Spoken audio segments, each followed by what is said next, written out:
പളനി ബാബ എന്ന് പറഞ്ഞിട്ടൊരു പൊളിറ്റീഷ്യൻ ഉണ്ടായിരുന്നു എവിടെ? തമിഴ്നാട്ടില്. പുള്ളിക്കാരൻ 95-ലോ 97-ലോ അങ്ങോട്ടാണ് പുള്ളിക്കാരനെ RSS വെട്ടിക്കൊല്ലുന്നത്. പഴനി ബാബ എന്താണെന്ന് വെച്ച് കഴിഞ്ഞാൽ ഇന്ത്യൻ ഇസ്ലാം പൊളിറ്റിക്സിന്റെ ബേസിക് പഠിക്കണം എന്നുണ്ടെങ്കിൽ പഴനി ബാബയെ കുറിച്ച് പഠിക്കണം എന്നാണ് ഞാൻ പിള്ളേരുടെ അടുത്ത് പറയാറ്.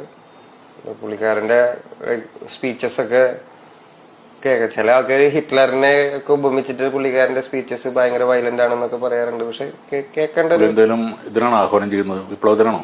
അങ്ങനെയല്ല, പുള്ളിക്കാരൻ ഇവിടെയുള്ള മൈനോറിറ്റീസ് ഒരുമിച്ച് നിൽക്കണം, സനാതനത്തിനെതിരെ ഫൈറ്റ് ചെയ്യാൻ വേണ്ടിട്ട്. ഈക്വാലിറ്റി ഒരിക്കലും പ്രൊവൈഡ് ചെയ്ത് തരാൻ പറ്റാത്ത ഒരു മതമാണ് അത്.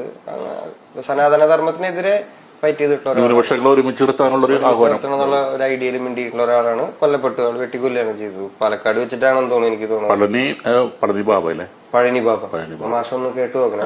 ഭയങ്കരനായിട്ടുള്ള ഒരാളായിരുന്നു. MGRനെയൊക്കെ തൊപ്പി അങ്ങനെയൊക്കെയാ വിളിക്കുക പുള്ളിക്കാരൻ.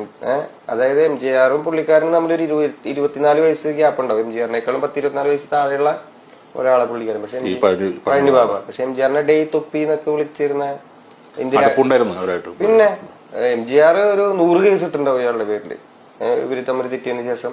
പിന്നെ സോണിയാഗാന്ധി ഇവിടെയൊക്കെ വളരെ ഉറ്റ സുഹൃത്തായിരുന്നു പുള്ളിക്കാരൻ. ഇന്റർനാഷണൽ ഇന്ത്യൻ പൊളിറ്റിക്സിൽ ഭയങ്കര ഹോൾഡുള്ള ഒരു മനുഷ്യനായിരുന്നു.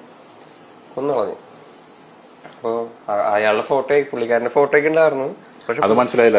ഇല്ല, അതൊന്നും മനസ്സിലായില്ല അവർക്ക്. അത് രക്ഷപ്പെട്ടു. ഇല്ലെങ്കിൽ ഞാൻ പ്രഭാകരൻ കുറച്ചുകൂടി ഫേമസ് ആയതുകൊണ്ട് ഇല്ലെങ്കിൽ ഞാൻ ഇസ്ലാം ടെററിസ്റ്റും കൂടി ആയിരുന്നു. ഞാൻ അതിന് തലനാരിക്ക് രക്ഷപ്പെട്ടു വന്ന